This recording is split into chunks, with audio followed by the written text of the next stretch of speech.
Welcome to Cultivated Live for Tuesday, September 24th. My name is Jay Rosenthal. I am the co-founder of Cultivated Media, the host of this program called Cultivated Live. And since we launched, our goal at Cultivated has been to be cannabis industry first, providing you with the most important, insightful, useful, and timely information every single day. We do it through our newsletter, which is called Cultivated Daily, which you can find at cultivated.news. We do it through this daily live stream, which is called Cultivated Live. So please follow us on LinkedIn.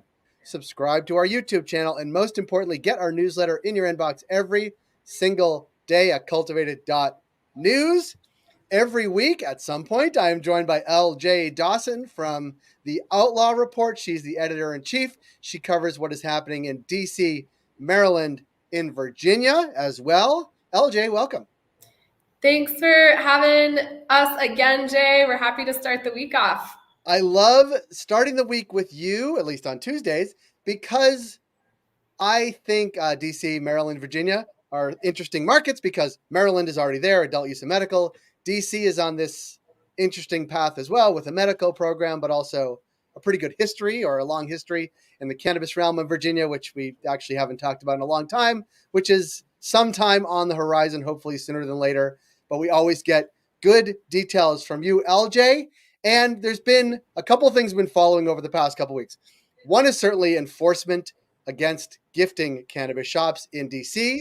I want to talk about that. And before we came on, you mentioned there's some new numbers coming out from DC in terms of medical patients and sales numbers and all that.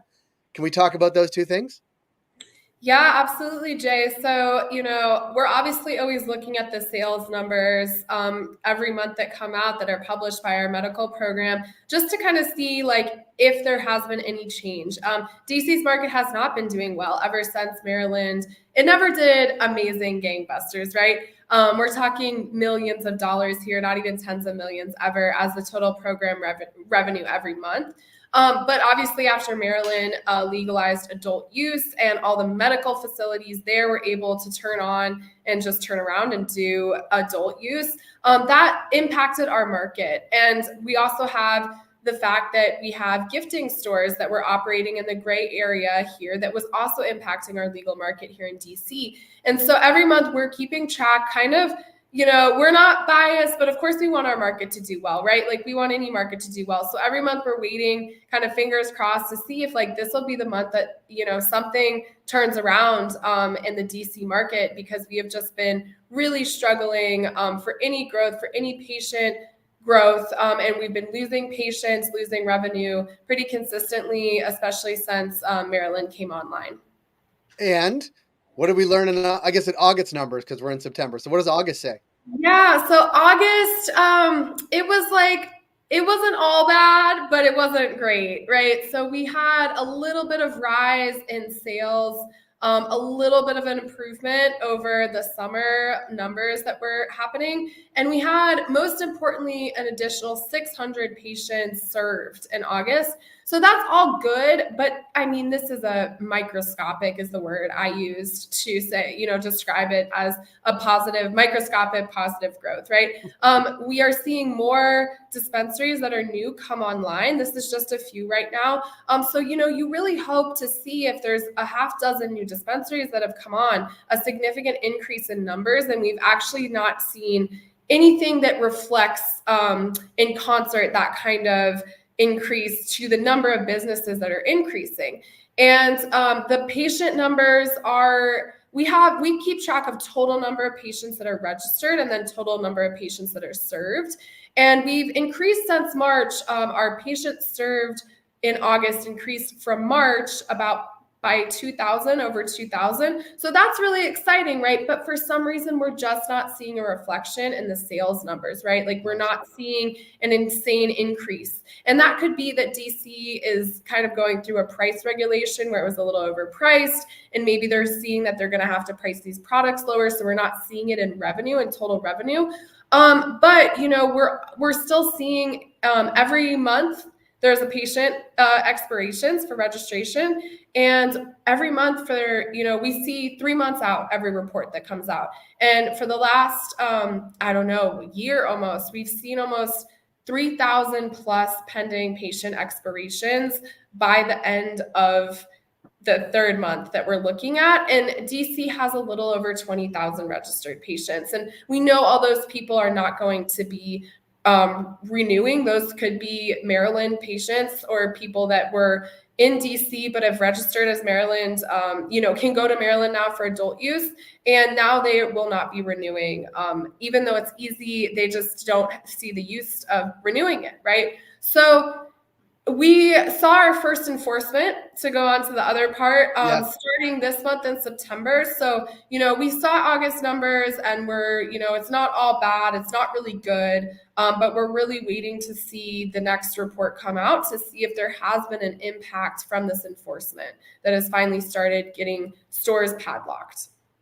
And you say that and actually these two things could be related, right? There's the gifting shops that are being shut down because they are still operating and are not supposed to be. There's this slight uptick in registered patients in DC, but also we think, or the expectation is that they're splitting their purchases, if they are splitting the purchases, in Maryland too.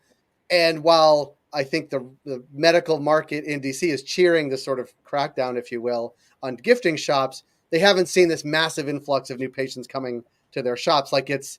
There's a lot going on factoring into a cannabis patient or even a cannabis customer in DC and how they shop around, which is probably challenging to navigate for these operators.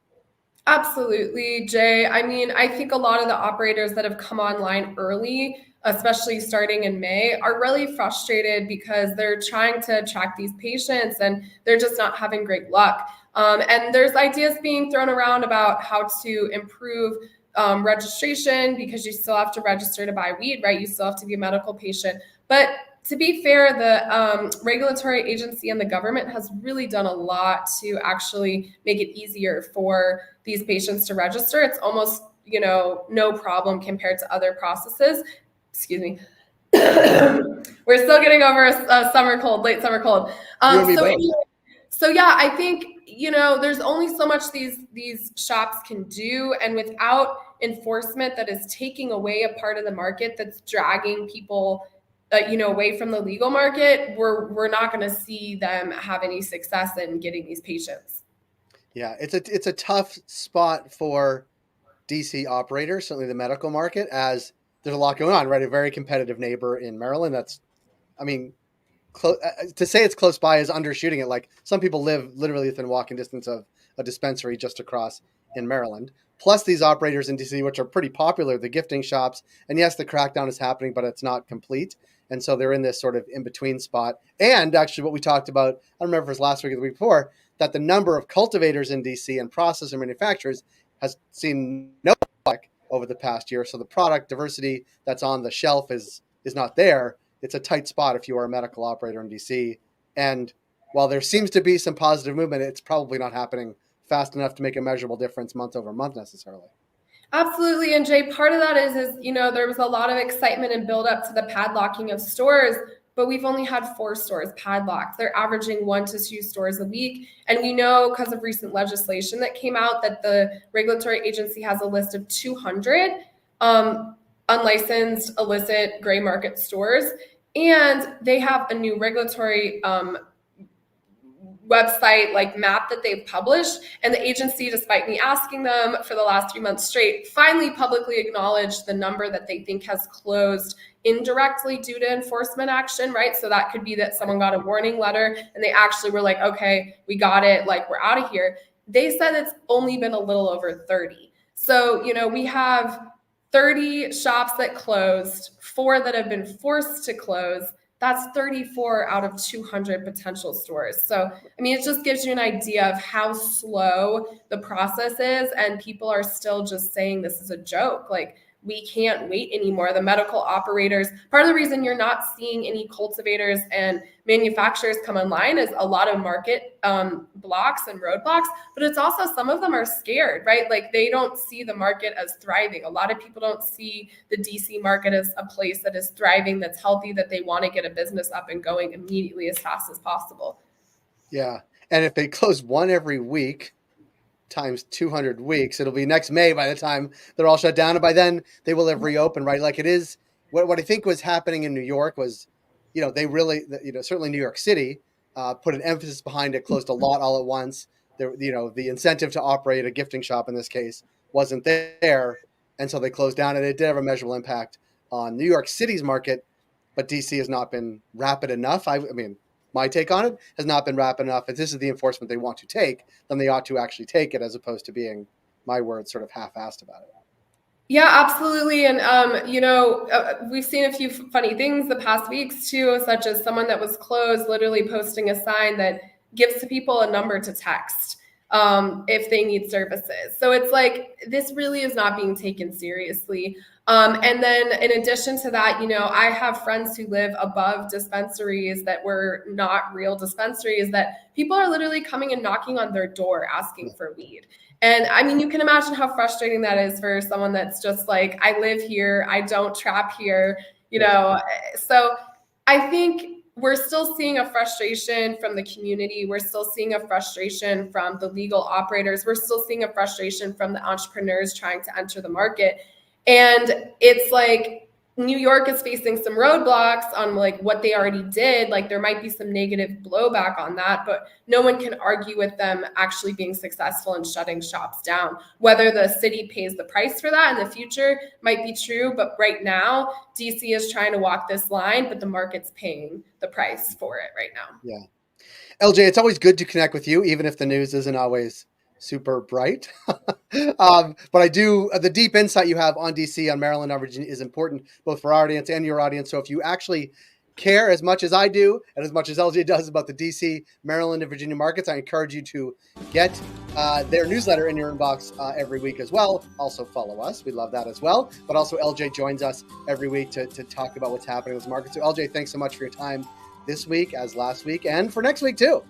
Yeah, thanks, Jay. See you next week. You got it. Everybody join us tomorrow, Wednesday at 10 a.m. Eastern. I'll be back with my co-founder and our editor-in-chief, Jeremy Burke, talking about all things cannabis news. And if you're in a jurisdiction that has legal cannabis, buy cannabis at your local dispensary. Certainly if you're in DC and a registered medical patient, go there, buy cannabis. They need it, of course, as LJ's been talking about. Thanks, LJ.